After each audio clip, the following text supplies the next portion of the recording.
Right, my name is Martin James. I'm the manager of the UK River Restoration Centre, and I'm also involved in the Restore project that you've heard about already. So this session is all about river restoration techniques. There are a large number of techniques and approaches to river restoration, but the key to the success, which we've heard from a lot of people already, is really to work with natural processes. River restoration techniques have developed and evolved over the last 20 to 30 years as we've been looking to apply them, as has how we apply them to our river systems as well. So what might initially have been reach scale features that were put in for a single purpose, they're now more commonly supported by catchment scale natural process understanding. So I think that's the biggest change that we've seen over the last 20 years or so.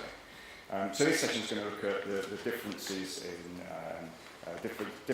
look at these at different scales, what techniques have been used through the examples that you'll have after me, and also then how that gives us improvement in the habitat and ecosystem quality.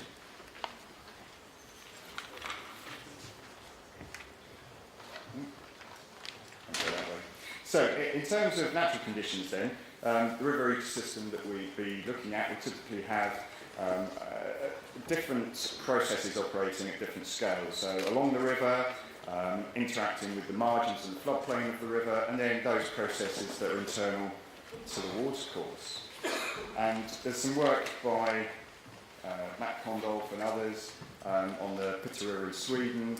He's tried to show this in a three-dimensional plot with the connectivity and flow variability through the lines and the dots. I'll let you read it. But in essence, what we've got here is a move through channelization and revetment, dropping down to where number 2 is, then loss of longitudinal connectivity by putting in impoundments, and then looking at the restoration potential by creating more complexity in the in-stream habitat and looking at removing those revetments.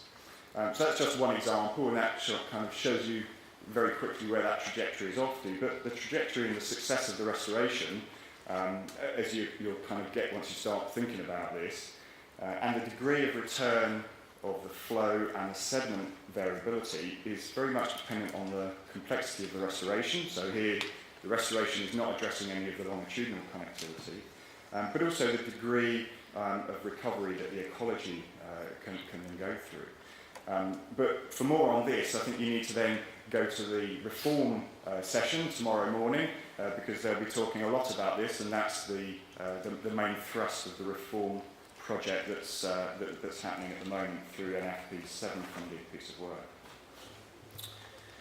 So in terms of UK restoration techniques, I'll start with them first. Through the River Restoration Centre over the last sort of 15, 16, 17 years, we've been collecting information on restoration projects. Currently 2,700 of those projects. Now, I did have a slide for each of those, but apparently I haven't got time to go through that, so we'll just do an overview and a snapshot. But if you take those, that large number of projects and try to look at here we've got the top 10 techniques or groupings of techniques, because whether it's a technique or a method or whatever you call it, some people will call exactly the same thing something completely different. So we've tried to group them under some fairly similar headings. But you can see there's a large number of different techniques that are being used either singly or in combination through river restoration projects. And just quickly go, if we take the top one with sort of 404 of the projects demonstrating increasing velocity by narrowing the flow path, principally by adding structures, but some maybe more so than others. But these have been done in quite a number of different ways. So some of them have been very simple focus. So for example, the one at the top, putting some old railway sleepers in the river, hopefully not the ones covered in creosote.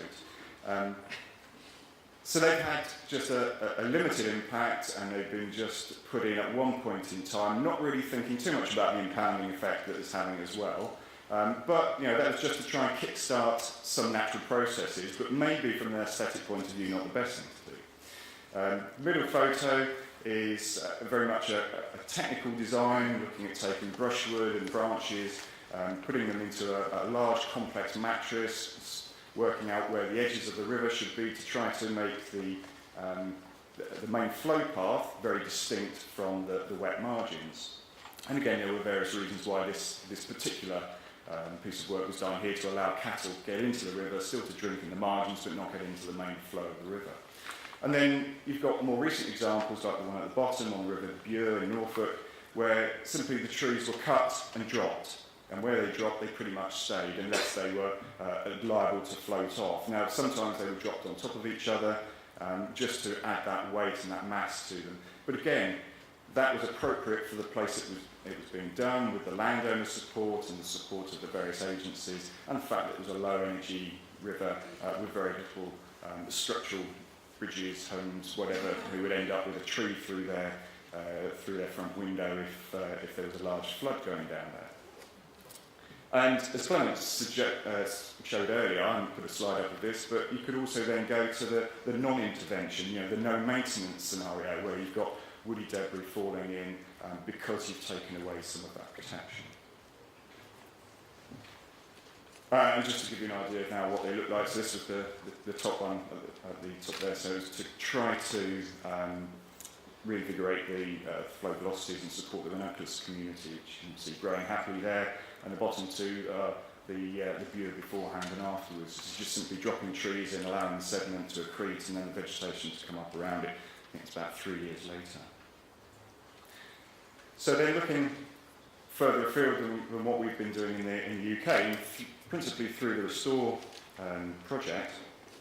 We can take the 450 odd projects, which will easily get up to 500 now, with all those hands that were shown earlier. If we try and take all of the techniques that have been applied there and add those to the list that we had, you can see that the top 10 UK ones, well, there's a reasonable number on most of those. There's a few that are fairly low there. So, for example, daylighting or culvert removal, it's a fairly tricky thing to do. We've got quite a lot of them in the UK because they're quite small. But potentially, if you're dealing with a very large one, that's going to be more tricky to do. But also comparing that list of techniques with the posters and the papers that we've got in this session. Just having a look through there, we've got 2 looking at connectivity to tributaries and historic channels, 2 on riparian vegetation management, 3 on in-channel structures to restore processes, and 4 that are basically addressing migration barriers. So again, these sort of top 10 that we've got here pretty much fit with what's happening across Europe and pretty much fit with what's being addressed in the next hour and a half. And the thing that connects most of these, going back to the issue of, well, what are the biggest impacts on the rivers in Europe? Well, physical modification comes out on top. And pretty much all of these, in some way, shape or form, are there addressing physical modification issues. So, lots of techniques. How do we select the right ones? The reason I started looking at the longitudinal, lateral and internal processes is that we need to understand those before we can select the right techniques. No good just picking out of a list and saying, well, they're the top 10, I'll stick 10 of those in. We need to understand what's going on. We need to understand where the pressures are. So again, the idea on the Pitta River of not taking out the impoundments, well, then that's not going to give you any longitudinal reconnection. We need to set clear and measurable objectives. Otherwise, again, we'll never know whether we've achieved it because we can't monitor it, we can't assess it, we can't evaluate it. We need to consider things at the multiple benefit and scale and a range of scales. And then when we're picking the techniques, we ought to be focusing on the ones that really are working with us to restore the natural processes. They're the ones that will give us the long-term success and less of a need to go in and constantly manage and maintain the river systems. And then we need to make sure that whatever we're using, if it's an example or if it's in a manual or if it's in a guide, let's make sure that we can alter these to be appropriate to the river type that we're on and the river type that we're using. because otherwise we'll end up with something that's been applied very differently to where it was potentially designed, or the example that you've pulled out of the River Wiki. And then we need to, again, I mentioned this already, but look at monitoring and evaluating the success, because otherwise, if we can't do that, and we're all need to know what we're doing and we're all really interested, if we can't do that, then how do we expect those 3 million that Tony wanted us to influence earlier, how do we expect them to be able to understand what they need to do and how they need to do it?